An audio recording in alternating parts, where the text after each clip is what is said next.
Well, listen, man, it's gonna be a real treat to talk to you because I feel like I've been listening to music that you've been making for a large portion of my life. We'll get into that. We'll talk about the Spin Doctors and your drumming career and just music in general. But what I always do with everybody, as strange as it is I ask my guest, in this case you, to please give us a bullet point introduction. Tell the world who you are, a couple things you've done, what you may be currently doing, so that even if it doesn't relate to your career on a whole, at least that way, during the course of our interview, the 1 hour that we have, they'll kind of maybe at least get a better idea as to where you're coming from. Cool. Well, I'll give you the real quick version. Basically, I grew up in Dallas, Texas, played a little classical piano when I was 5, and then I kind of lost interest and wanted to play drums. So I asked my parents for drum lessons. I really lucked out in that department, and they found a local teacher by the name of Jack Iden. So I started playing just on a practice pad for the first 2 years and a snare drum. And Jack's the guy that told me to hold my stick's traditional grip, which is the reason I do it.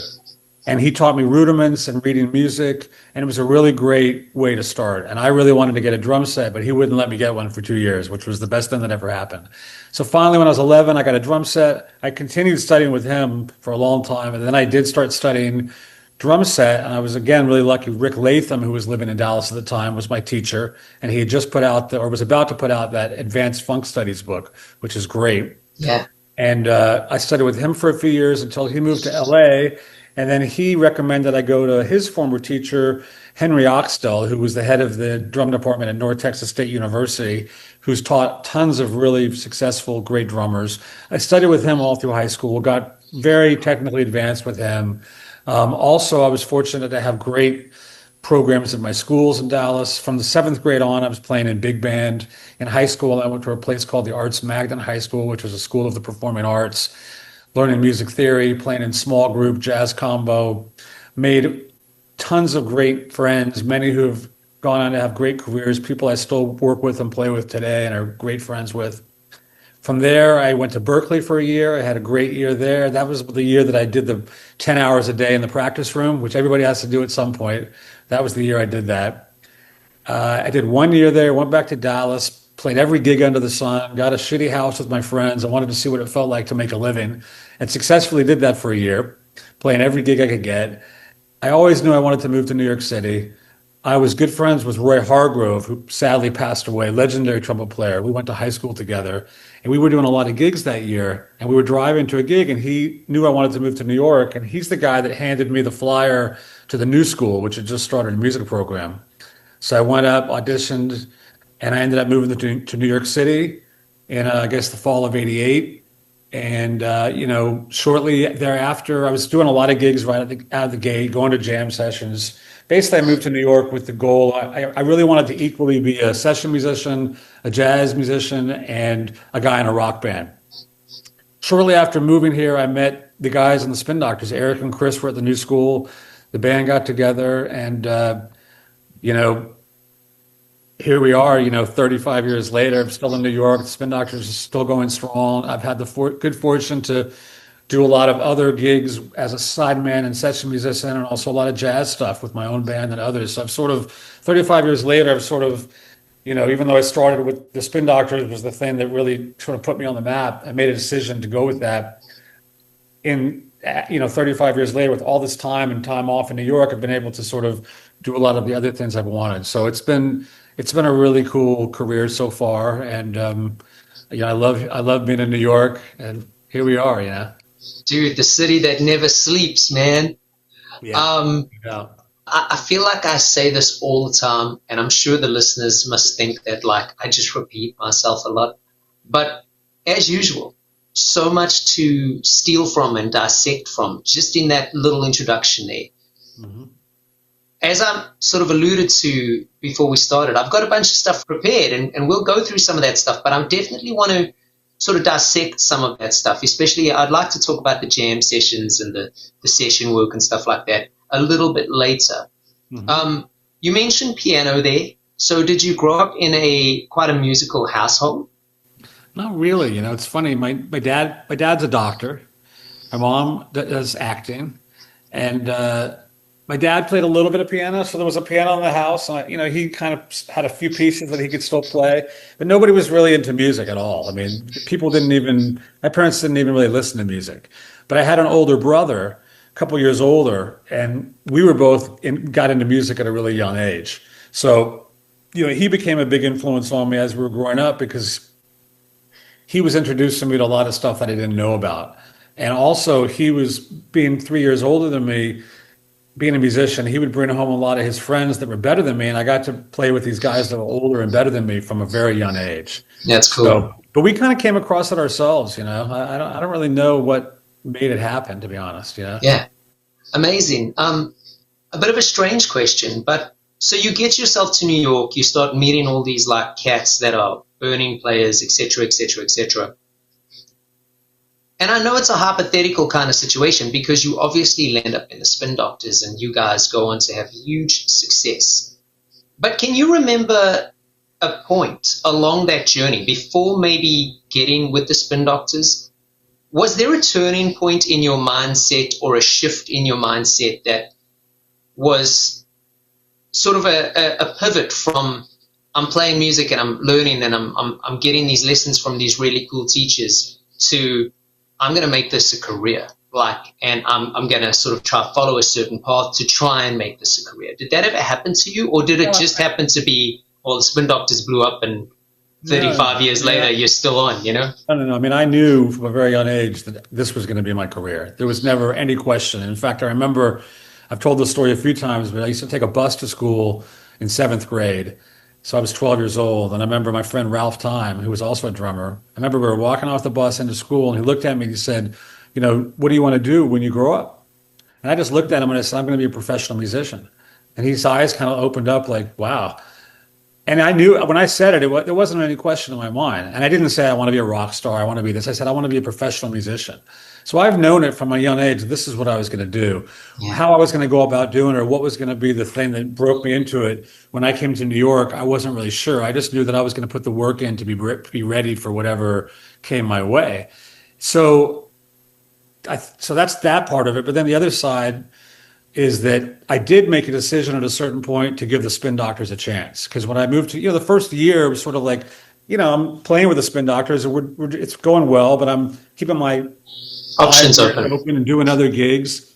And I remember about a year into it, I was like, I made a decision, I'm gonna really go ahead and focus on this for like a couple years and give it a shot, because it just felt, I really enjoyed the music. The band was really great. It was a really good creative opportunity for me. I was able to really develop a style of my own at that time, where nobody was telling me I had to do this or I had to do that.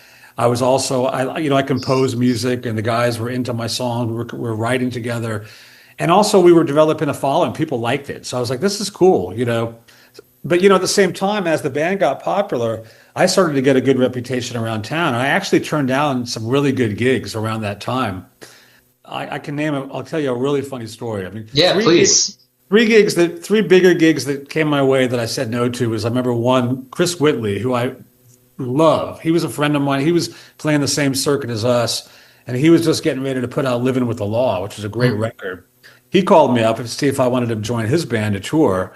And, I would have loved to have played with Chris. I mean, he's just one of the greatest. And I remember just saying, well, I'd love to, but, the band's rolling along. I think we were just shy of getting a record deal. Things were like happening. There was no way I could bail, And Warren Haynes asked me, he was part of the scene, and he would sit in, and, I don't know if it was Government Mule or something, but he was like, I'm putting a band together, do you want to play in it? And, even though he was in the Allman Brothers and doing that side band, the Spin Doctors we were playing like 5 nights a week in New York City. There was just no way I could go do another committed project at all. So I had to turn that down. But the really funny one is, so we're playing, the band's starting to get a little scene going, and we're playing at this little bar called the Nightingale, which was kind of our home turf. We played there, I think, every Monday night for a while. It's kind of where we got our start, built up our following. And we used to play like 3 sets a night. We'd go on at like 10 and play till 3, And on one of the breaks, this scruffy looking guy comes up to me. He's like, hey, I'm a producer. I really like your playing. I'm looking for drummers to use, and I'm getting ready to go out on tour. and I need to put a band together. And I was like, you know, this is New York City, like 1989. Everybody's all coked up. You know, you meet people that are, but you know, you don't know who, you don't Yeah. trust people. People are saying, well, we're going to sign you, or we're going to do this. And it's just like everybody's full of shit. Yeah. And I was just didn't really believe anybody. And at the time, I was really young. I thought a producer was supposed to be wearing like a white coat or something, you know? You know, and this guy's all scruffy. So I was just I sort of blew him off. I was like, yeah, whatever, cool, you know, whatever, sure, great. So he comes back the next week and he hands me a CD. And he's like, hey man, you know, check out my CD. I'd love to work with you. You know, he's like, he was like, you know, I've worked with U2 and Bob Dylan. I'm like, yeah, right, whatever, you know. This guy's totally full of shit. So I just blew it off. I put the CD on the by whatever. I didn't ever listen to it. Totally didn't pay attention to it. About a year later, I'm opening Rolling Stone, and the guy's name was Daniel Lanois. And there's a big article about it. He's got this record out, and he's produced U2 and Robbie Robinson and all these great people. And I was just like, oh man, I really fucked that one up. But it actually came around. Sadly, I never got to work with him, but the guy who he came with that night was another great producer that they worked together named Malcolm Byrne. And Malcolm ended up hiring me on a lot of records I did for a long time. So I did get something out of that meeting, but it's just a classic, like, you know, you never know what's going to happen, and, you know, be careful. And I wouldn't have been able to do it anyway because I was committed to the band at that point. But had I known, I would have stayed in touch and made, you know, not to sort of brush them off, you know. Yeah, I've heard a lot of stories about him, his production style in general, actually, especially when it came to recording some of the Dylan stuff. Yeah. And anyone who's interested can probably go down a rabbit hole there. He's fascinating guy. I'm a big fan of his, and I particularly like his. You know, he has his own solo records that are instrumental, and there's a couple of those that were a big influence on me. And when I went to make my own solo records later, which we'll talk about probably later, that some of his instrumental music was a big influence on my writing. Yeah. So anyway, hopefully I'll get to actually meet the guy in person someday. Hey man, the world will take you where it needs to take you. You know what I mean? Well, look, I don't want to talk about your drum education for too long because I mean you're phenomenal, man. Like, people just have to listen to your records or watch some YouTube clips, whatever they prefer, to know that you can play. But the one thing I do want to ask is in regards to studying with Rick. Lovely guy, and again, that book, the Funk Studies book, is renowned in the drum community. It's just one of the best, you know. Can you potentially share anything with us, any insights that maybe Rick shared with you? And I'm not necessarily meaning from a player perspective, more from a mindset perspective, you know? Yeah. Well, I mean, a couple of things. I mean, I was really young, but Rick, I think that two things he really did for me. The main thing that I remember is, you know, he came out of North Texas, and his prior teacher was Henry Oxtell, who I went with shortly after Rick. And, you know, one of the things they really teach you in North Texas, it's kind of like all about getting in the 1 o'clock big band or one of the big bands. So big band chart reading interpretation is a big thing. And Rick, the first thing that we started working on with Rick was big band chart reading interpretation, which is such a great thing to learn for a drummer because basically it's all about interpreting. You know, let's say it's a swing beat or whatever. But there's all the horn hits. It's all about, you know, getting those hits and setting up the different section or setting up the hits. So it really taught me early on how to interpret songs, which is what drummers do. I mean, that is our number one, outside of keeping time, which is the number one thing. We interpret songs and we make something happen in the song. And so that was it was a great thing to learn how to do at a really young age. So there was that. And then also he took me through his book, which wasn't even out yet. It was about to come out. And that was like, you know, for one, just reading sort of, you know, different kind of funky, learning how to read music on the drum set was great. But also just like the grooves he was working on. And like he turned me on to guys like Steve Gadd. He was really into Gadd and that kind of stuff. You got to remember, this is like the 80s. This is like 1980. Yeah. You know, so Garibaldi and Gadd, he kind of turned me on to that stuff. And, you know, so it got in my head early on playing grooves, having a feel, pocket, being funky. interpreting songs, and those were the main things I got from him. And then, of course, he picked up and moved to LA. And so that was inspiring because I was like, okay, well, that's how you do it. He's got a career here. I looked up to him. This guy's teaching, he's playing gigs, he's doing great. I would love to do what he's doing. But then I was really young. You see, oh, look at that. Okay, he's going to LA, and he wants to do much better, not just be a big fish in a small pond. So that sort of woke me up a little bit as well. So he was, and we're still in touch. I just saw him about a month ago in New York, and I was real lucky to have him at such a young age. That's so cool, man. Talk to me about starting bands, and then obviously you already mentioned some of the origins of the Spin Doctors, but like a lot of people, and bands have changed so much over the last few decades, especially with social media and the invent of file sharing and stuff like that. But what do you think makes a band work, especially when you try and start a band and knowing the chemistry works with certain guys versus maybe it doesn't work, but everyone's just a good player? Is there a difference? Is it just a matter of, hey, put players together? What's some of your opinions on this kind of stuff? I mean, look, chemistry is everything in a band. Even just if you're a session musician going on to play a record date, I mean, the thing is you can get 5 or 6 of the top musicians in town. It doesn't mean they're going to make magic together. They're going to be good. Everything's going to be right and tight and together. But, sometimes that works out great, but sometimes it could be boring, or sometimes, you get 4 guys in a garage in some little town that maybe they're not the greatest technical musicians, but they make a great sound together and they end up being one of the best bands in the world, So, I mean, the Spin Doctors, we all have always prided ourselves on being good, accomplished musicians. So we're definitely a group of really accomplished musicians, but we definitely had that chemistry.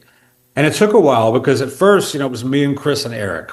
And there was an immediate chemistry there. But we went through a whole bunch of bass players before we finally got Mark, and who was, now we have Jack Daly. And that's a good story because it's very hard to replace an original member. And we're lucky to have Jack because it's another chemistry with him.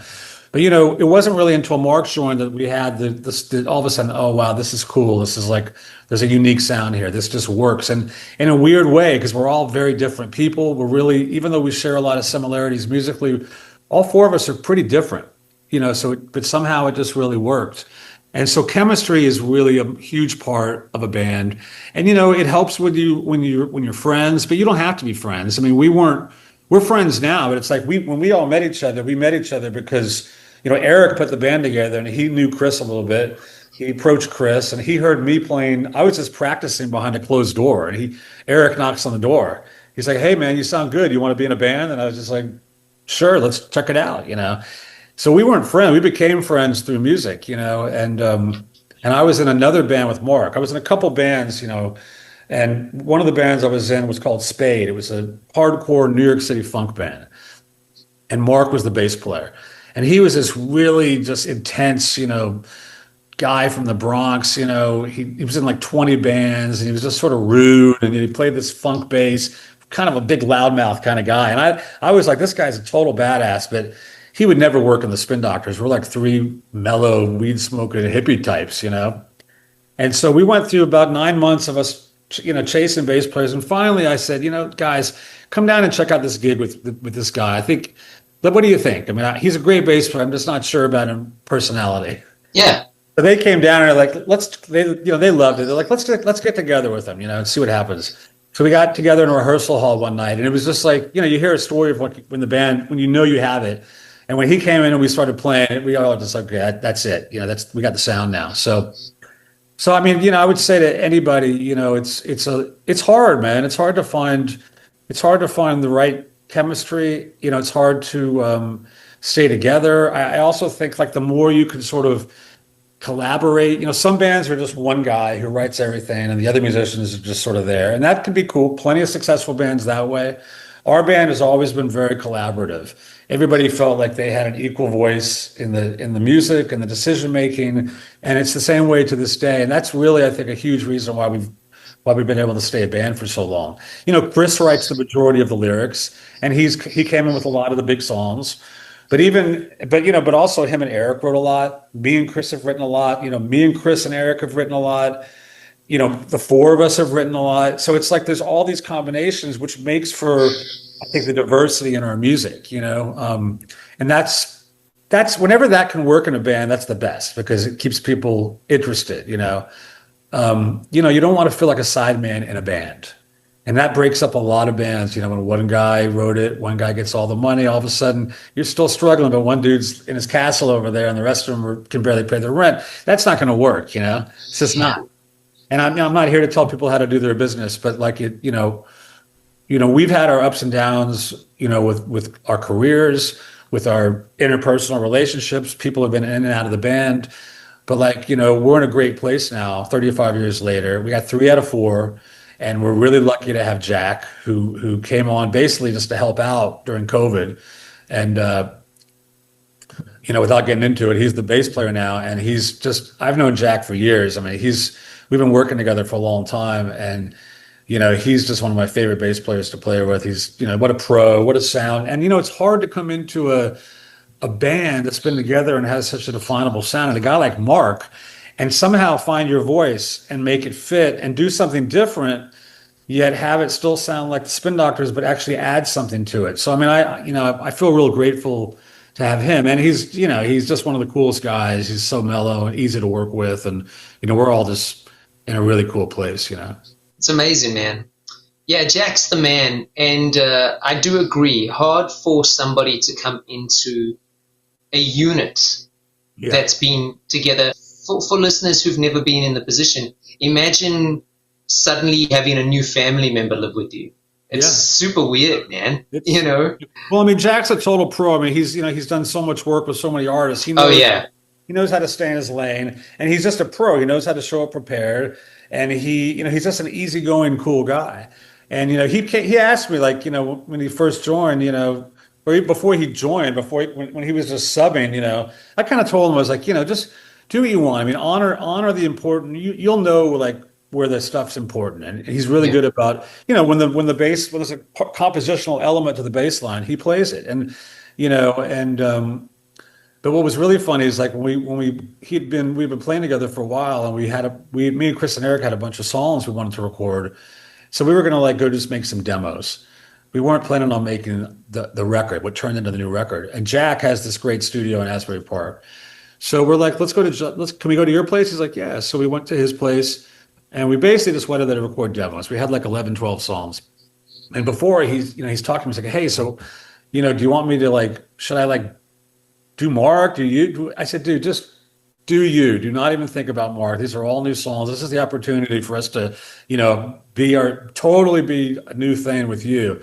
And he just completely crushed it. It was one of the best sessions ever. And it turned into the record. We thought we were just, and it was just great. So I can't, I love Jack. We've done so many records and sessions and live gigs together. And it's always we usually get it in 1 or 2 or 3 takes. It's just we never say anything to each other. Oh, do that, do that. It's just you don't have to talk. It's just, we both got those kind of elephant ears where it's just, you find your thing.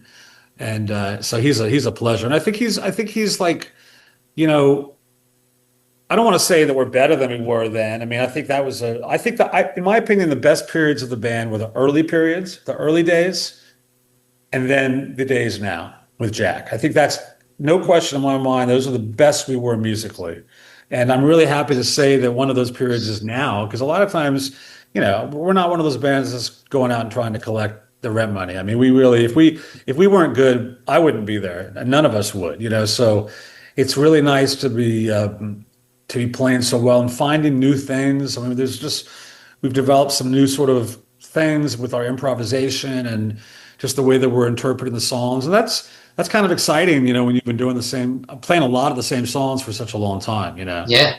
So I imagine, and I could be completely off the mark here, but I imagine that once Pocket Full of Kryptonite blows up, you have the hits that were hits off of that record.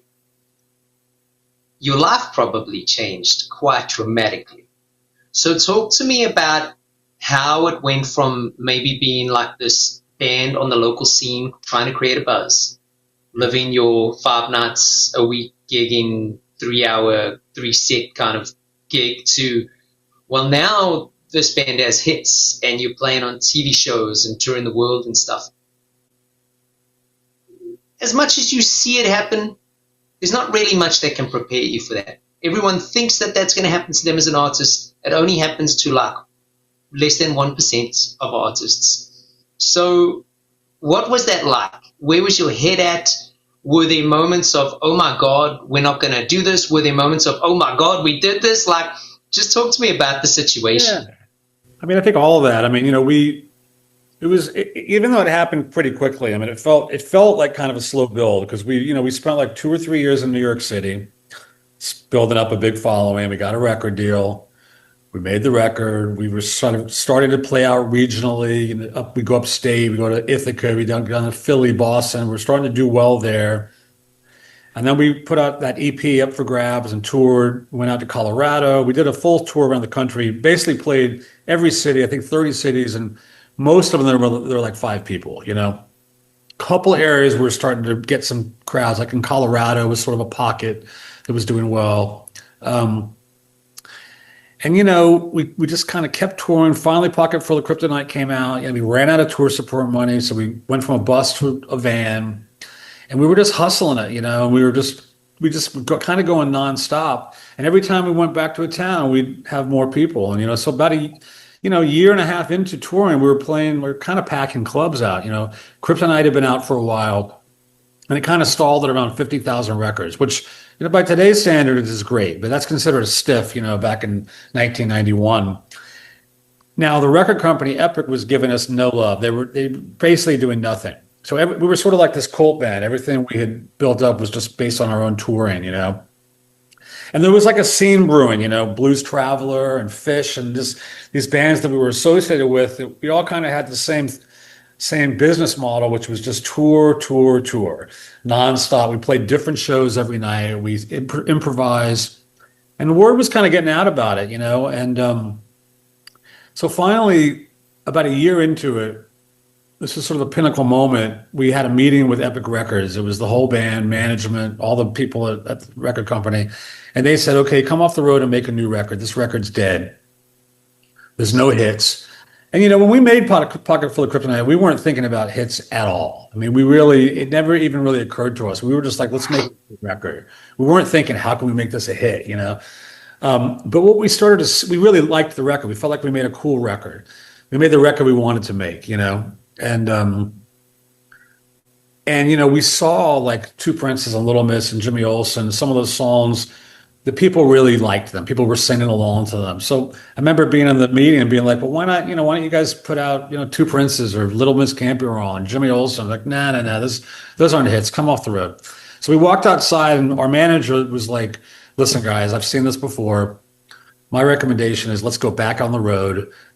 There's a buzz. I can feel it. Something's going to happen. All it's going to take is some radio station to pick it up. And that was the day where that could still happen, So sure enough, we made the decision. We went back on the road, and WEQX in Vermont started playing Little Miss. It went to #1. This guy, Jim McGuinn, wrote a letter to the Richard Griffiths at Epic saying, this song has gone to #1. You'd be a fool not to promote this band. So that's what kickstarted it. Then they put out Little Miss, MTV, blah, blah, blah.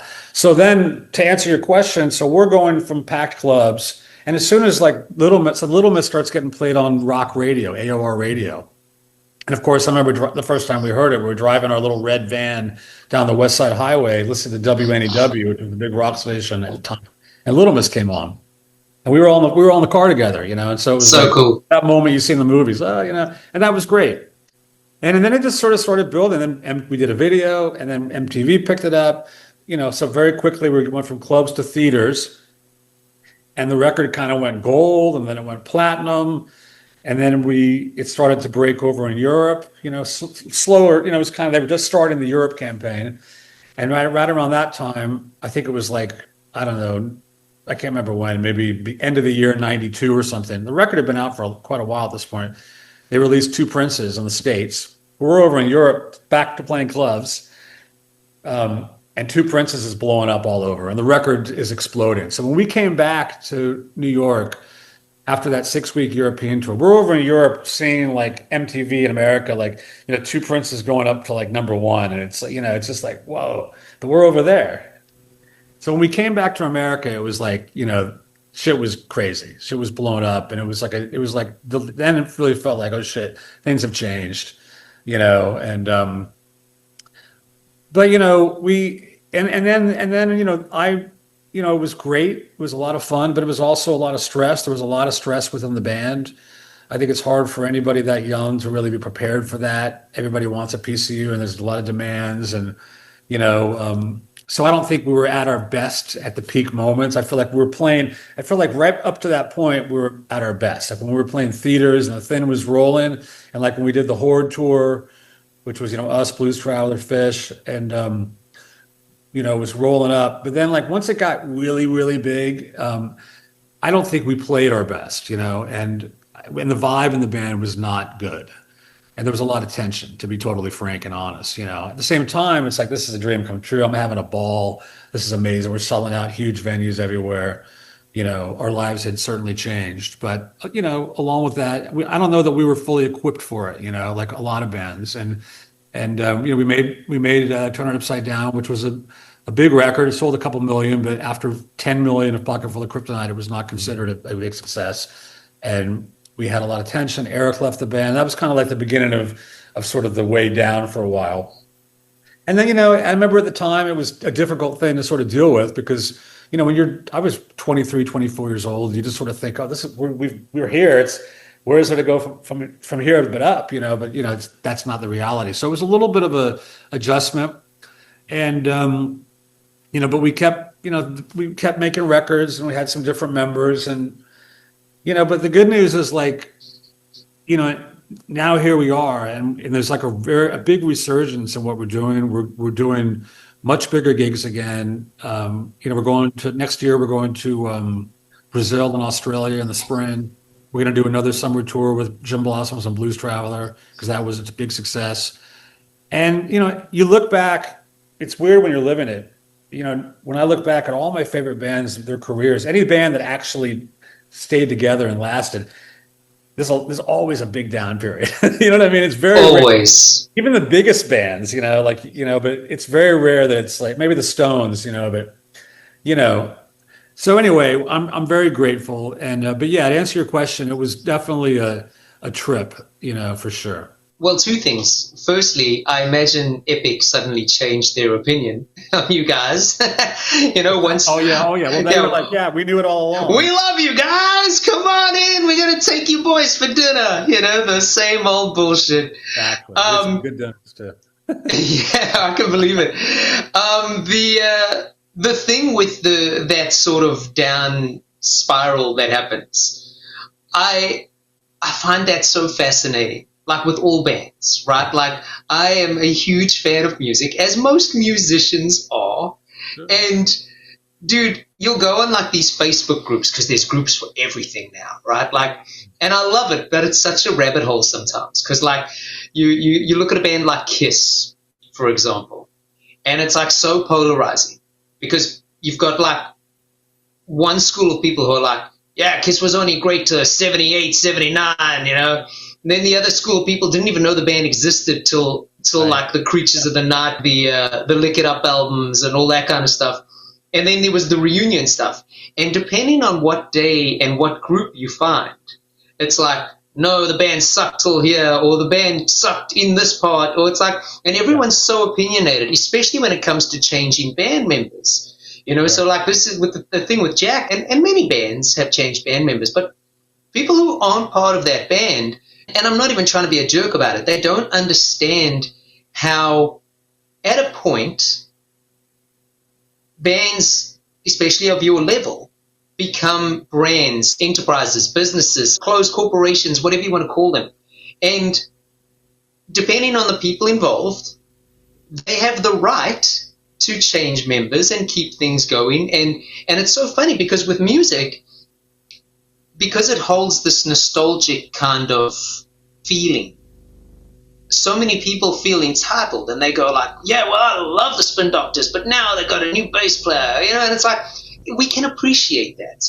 But you can also appreciate this. It's like it doesn't have to be one or the other. Like, find good in it, man. Because, like, I'm at a point in my life where it's like the bands that I love, if they still making music, I almost don't care who's in the band. Like, they still making music. Thank God, you know? Like, I wish people could look at it like that, because sometimes I'm on the internet and the hate, dude, I'm just like, wow, man. The internet's a horrible place. That's horrible, huh? I mean, I can relate. I mean, I went and saw when Black Sabbath did the reunion. This was like, I don't know, 7 or 8 years ago. And they didn't have Billy Ward in the band. And I'm a huge Sabbath fan. Yeah. I went, but I went begrudgingly. I was like, I'm going to go, but I can't believe they don't have Billy Ward. This is going to suck. And I got to say, I mean, and I love Billy Ward. So I don't know what the reason was. You know, I understand interpersonal band relationships, so it could have been anything. But they were incredible. I mean, they never sounded so good because, for one, they're all sober. So, like, you know, Tony Iommi and Geezer Butler were just tight as they were so good. And Ozzy was great. And the drummer they had did a fantastic job. And it was an incredible concert. And it was great to see them. And I'm glad they got to play one more time before Ozzy passed with Billy. That was a nice ending. So good. And as far as Kiss, you know, I grew up a huge Kiss fan. So of course I'm into the like up to 78 period. I saw them on the Dynasty tour. I was like 10. Amazing. My parents took me. And I also saw them on the reunion tour when they had Peter and Ace again. And I also went to they played their last show at the Garden. The Garden, yeah. And I went to that show. And I was bummed that they didn't have Ace and Peter, but it was still, you know, I was still just happy to be there celebrating Kiss. And the other guys did a great job. And it, you know, it is what it is. But I get it. You know, it can be hard if you're really a fan of a band, but you know, like you said, plenty of bands have changed members and go on to do great things. And it's just, it's not easy. It's like a family. I mean, you know, families get split up, and it's hard to keep a group of people together for a really long time. And in our band, you know, there's been people who've come in and out, and for a while we had all four back, and you know, it's like it's just the way it is, you know. So, but you go see it, and I mean, look, if it sucks, that's a drag. What I don't like is when you got one original member and a bunch of hired guns, and the band doesn't sound good, and they're just out there collecting a check. To me, it's like, I mean, I get it, but it's like I don't know. I mean, who wants to see that? And there is a lot of There's that. a lot of you know? it. A lot. And look, you know, I get it as well with some bands. You know, like some bands will have members pass away, and then they'll replace those members. And again, it becomes very opposites. You'll get some people who are like, oh, this isn't the band, I hate it. And you'll get other people who go, oh, yeah, the band's still going. And it's like, that's an interesting one, too, because so many people are so quick to go, oh, band A, B, and C should change their name because it's not the same singer, especially when it's a singer. Right. And I get it. I get it. From a music fan point of view, I totally get it. From a band guy point of view, that would be suicide. If the Spin Doctors were to change their name tomorrow, doesn't matter that you were the Spin Doctors. Oh, no. You would have to do all that groundwork again. And a lot of people don't seem to understand. I think they see, you know, I mean, it's a lot of smoke and mirrors, especially with social media, right? Like you only see the highlights. So I think people see the highlights and go, well, that'll be so easy. You just, you know, launch the new band. Well, bands cost money. Branding costs money. Recordings cost money. All these things, whether Daniel Ek from Spotify says it or not, all of the content creation costs money. People have to spend to establish themselves. Anyway, let's go back to you. We're going to bring it back to band personalities. I mean, again, you've spoken about change in the band and with different bands, etc., etc., etc. But talk to me about juggling personalities, especially just whether it's in one band or on the road. A lot of people start to have trouble here. This is why you see a lot of band members, especially when they blow up to a huge point, they'll be on separate buses, have separate managers, etc., etc., etc. Yeah. Any advice? You know, it's a big one because it is difficult, you know, when you're out on the road with everybody's in each other's face, you're on a bus, you're in sound checks, you know. I mean, we insist on getting our own hotel room every night. We're not going to, you know, we don't want to sleep on the bus. We'll drive on the bus, but we got to get some alone time. Other bands live on the bus, you know, and just shower at the venue, you know. But, you know, I mean, and again, and we're not at that. You have to be at a real high level to like have separate buses, you know. But you're right, a lot of bands do that, and have separate managers and don't even talk to each other unless they're on the stage. So, you know, I mean, and we have our issues too, you know. I mean, it can get tense when you're around people all the time, and but you know, you work it out, and our issues are small, and I think we definitely get along better than ever now. And if something comes up, it's a lot easier to put the fire out than just sort of let it simmer like we used to, and it would just turn into this big thing. And you know, you just have to deal with stuff head on, and hopefully it's everybody's. You got to be respectful. That's the main. I think the main advice is like be respectful to the people you're with, you know. And also, like, here's another thing. You know, I think that a lot of the reason bands a lot of times have such a hard time is that when you're a lot of people, if you're in a band, you just assume you can get away with whatever you want because you're needed. If you would to do that same thing, whatever it is, if you're working for somebody else as a hired gun, you'd be fired tomorrow. The band members get away with murder, and that's actually a big problem. And you know, I'm lucky because I've done a lot of work with other artists. I've done tours and records, and so I know how to.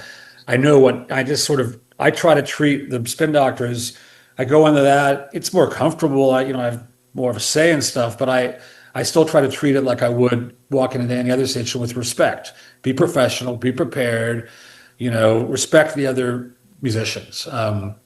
And also, and then I try to bring sort of that band mentality when I'm working with a solo artist, because when I say that, I mean just sort of that energy, and because you are in a band, even though it's not really a band, you are a band for 6 weeks or 3 months or however it is long you're on the road, or 2 days on the recording studio. You're a band for those 2 days. But band musicians get away with murder, and it definitely breaks up a lot of bands or causes just a whole lot of tension. And we've definitely had that. I mean, there's no question, you know. But we deal with it, you know. You deal with it.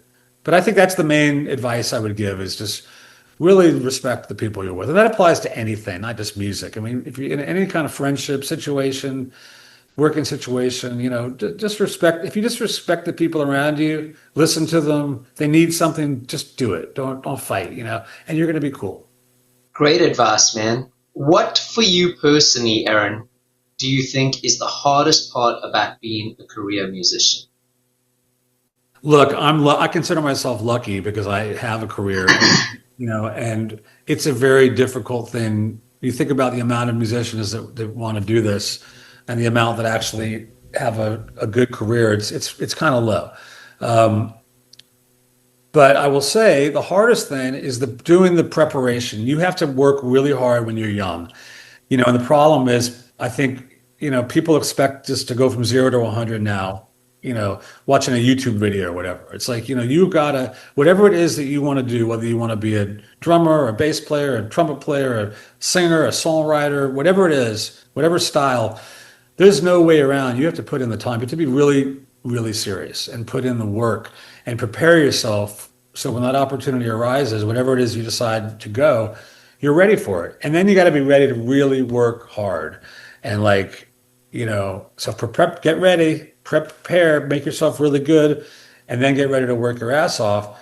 And also, the number one thing I think is be unique, be yourself. You're not going to get anywhere by copying everybody else. You're trying to follow all the trends. We take all this and we're influenced by it all. Become a mishmash of all your favorite things, but come out of it being yourself, because there's already, you know, Steve Gadd you know, there's already a Spin Doctors, there's already a U2, there's already a Oasis. We don't need another one, you know. And I think that's what set us apart was we were not trying to do what everybody else was doing, you know. It was. And I remember seeing a lot of people around the time that, like in the early '90s when rock really came out, particularly grunge, all the Seattle stuff. I just remember seeing everybody. All of a sudden, everybody sounded like that. Everybody looked like that. Everybody sounded like that. Everybody played like that. People who had their own personality all of a sudden were doing that because they wanted to get a record deal. And I just think that's just like the worst career killer you could possibly do. So whatever it is, be yourself, whether you're a band or whether you know, you want to be hired by people, because that's what's going to make people draw to you, you know? Yeah. So, you know, I don't know I mean, I've been lucky. So I don't know. I think the difficult part to answer your question is just probably maybe the traveling, being away from home a lot when you're touring. But really, it's also I'm grateful for it. But the real hard part is the work you have to put in to get really good at something, and then you have to continue to put that work in. I don't want to like just rest on my laurels and show up. And I'm trying to be better now than I was then, and I'm always working on my craft. So yeah, that's the work. That's the hard part. We've kind of spoken about recording a couple times here and there, little nuggets here and there. You've obviously, you're no stranger to recording. I mean, even from a Spin Doctor's point of view, you guys have Face Full of Cake recently. You mentioned you've got solo records, you've played on many sessions, etc., etc., etc. At this point in your career, how do you go about keeping things fresh from a player point of view when hitting the studio? I'm always just trying to serve the song. So whatever the artist is, whatever the song is, whatever the style is, to me, it's all about finding the right sound. A lot of times it starts with the sound. I'm not one of those drummers that just shows up with my kit and has it tuned and plays the same sound for everything. I mix and match different drums, different tunings, different ways of hitting the drum. So, it's that, and then like, coming up with parts that work for that serve the song and are creative. It's never about me. I never try to think of it, oh, this is about my drum. I want to come up with a cool drum part. It's about trying to, so that's what keeps it interesting for me. I just only come at it from that point of view. What about advice that you could potentially offer first-time studio goers about just being prepared to finally record or be recorded? So number one is know how to play with a click track. So when you should be practicing, I would say just never play the drums on your own without a metronome in your ear. Like never. Because it's real easy to be playing at home, all your stuff, and you're probably rushing or dragging or all over the beat. But if you have a metronome on, you know when you're off. And when you get in the studio, 9 times out of 10, there's going to be a click track on.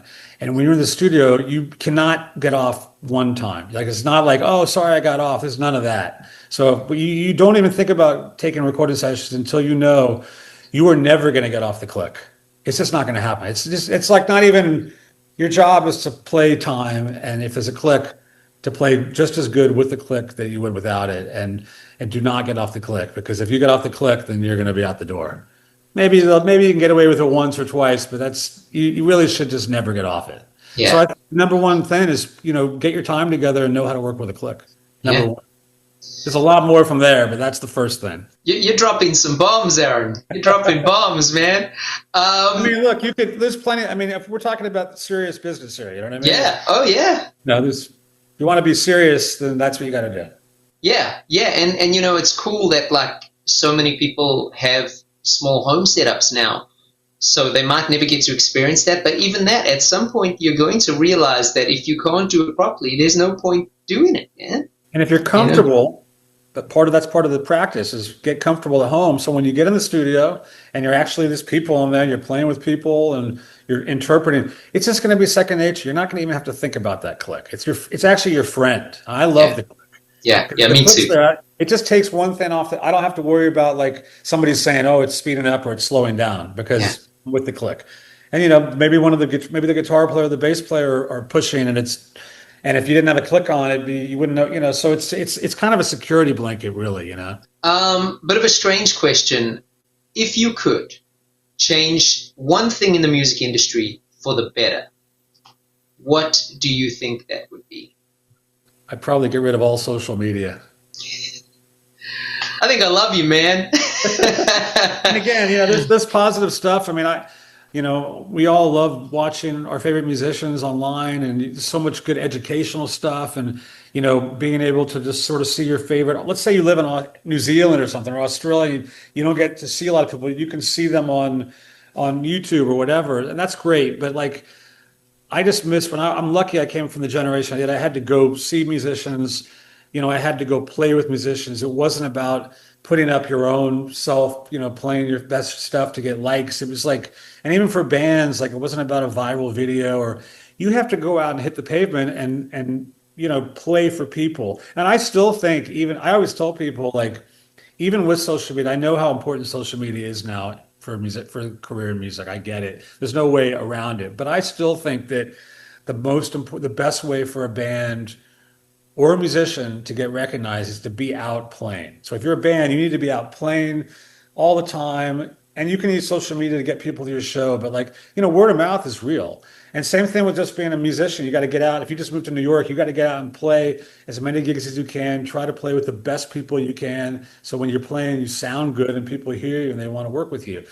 You don't get a lot of gigs from social media. You get likes and views and like, maybe it strokes your ego a little bit, but most of the people that I know that have really good careers don't even have a lot of followers. Yeah. And then you see these guys with 300,000 followers, and a lot of them don't even do a gig. So some of them do. I'm not saying there's plenty of very successful musicians that did sort of navigate both, but it means nothing. It's very helpful if you're in the educational field, I think, because you can make a good income, with having a big following on social media and putting out videos and YouTube and people paying for your Patreon or whatever.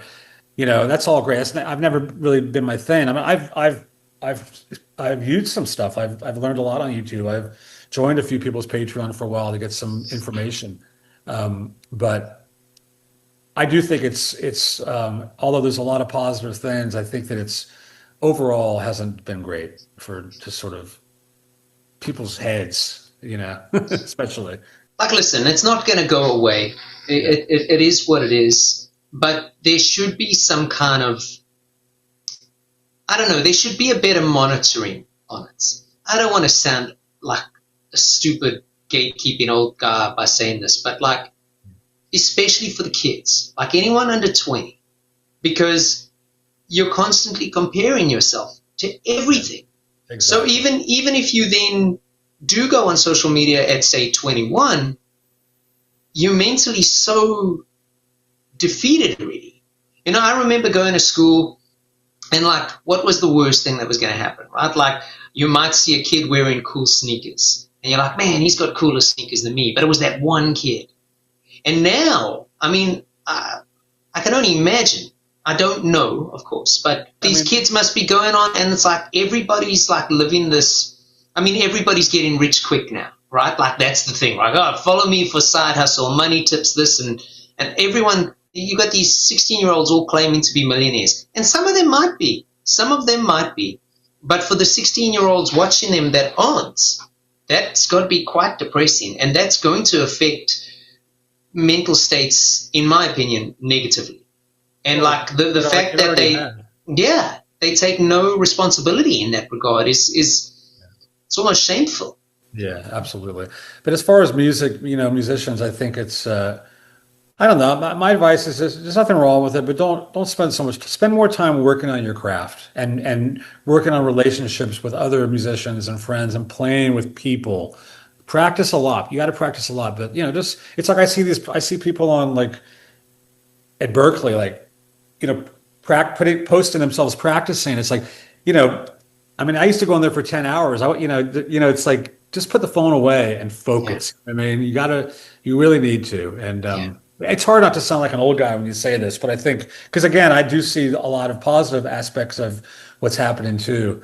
And the level of musicianship is high. I mean, I'm very optimistic about the future of music because even with the negative stuff and the difficulty in sort of the business, it is harder than ever, I think, to make a living, for younger musicians. But I can tell you the talent is high and not everybody is just a Instagram whiz. I mean, there's some really incredible young musicians in all styles. Yeah. And that's inspiring. I mean, I get inspired by, everybody these days. And I see a lot of it on social media. So it's kind of cool. Yeah. Because I still say even just in spite of that, like you just got to get out, go see people live, go play live, I have one last question for you, Eric. Sure.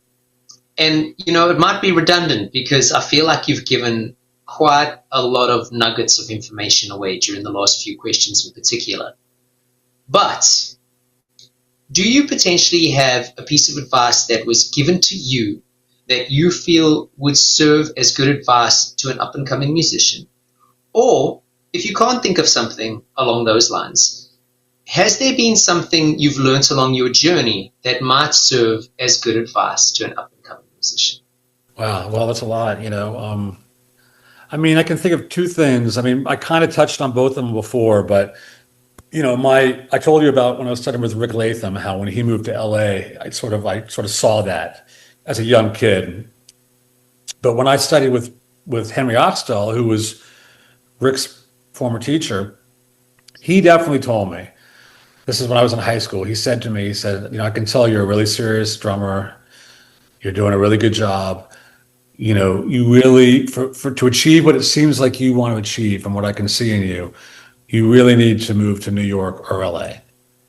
And that got in my head for real, in high school. So I always knew in my mind, regardless of where I went to college or whatever I did, I was going to end up in New York and LA. And that was really, really good advice. And again, there's nothing wrong with staying in a home. I could have stayed in Dallas and had a nice career, but to achieve what I wanted to achieve, I had to get out of Dallas and move to New York and LA. These days, there's Nashville. A lot of people move to Nashville, but I think wherever you are, think about where you're going to end up and how you're going to get there. And the other big advice, which I just said earlier, but I think it's worth mentioning again, is just be yourself, and keep an open mind. Like listen to all kinds of music, even if it's not the kind of music that you want to play or that you like so much. Just listen to it, and try to listen to all the really great people that came before you, and don't be judgmental. I find a lot of musicians are really judgmental. I hate that. I hate that. I don't like him. Don't talk bad about people. Don't be judgmental. Keep an open mind. You're going to be glad you did. And I'm telling you, I know a lot of what I consider to be the best musicians in the world, and all the really great ones have a totally open mind, and you never hear them say one bad thing about anybody. So that's what I would say. Well, Aaron, all of that was a blast, dude. I can't thank you enough for your time. I wish you and the Spin Doctors and every one of your projects nothing but success moving forward. And, just thanks for the years of music and inspiration, sir.